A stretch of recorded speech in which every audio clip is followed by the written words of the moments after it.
দাদা তুমি এসব কি বলছো? যা বলছি ঠিক বলছি। তোর বর আরেকটা বিয়ে করেছে। আমি ওকে ওই মেয়েটার সঙ্গে নিজের চোখে দেখে আসছি। কি যাতা বলছো? ওর তো শরীর খারাপ, ও ফ্যাক্টরি থেকে এসে ঘুমোচ্ছে। কি হয়েছে বর্ষা?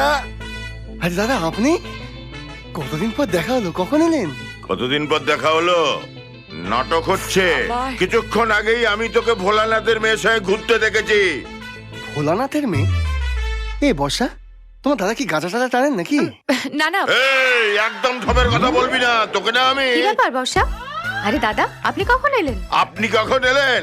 বর্ষা, এ সব চক্রান্ত। এই মেয়েটা বলো তো, এই ছেলেটা তোমার কি হয়? বলো বলো বলো। ও আবার আমার কে হবে? ও তো বর্ষার স্বামী কৃষ্ণ। কৃষ্ণ বিষ। একটা ছেলে দুটো মেয়েকে পটিয়ে বিয়ে করেছে। বর্ষা, আমি বলছি এটা তো সতীন, আমার জামাইয়ের সেকেন্ড ওয়াইফ। হে ভগবান, হে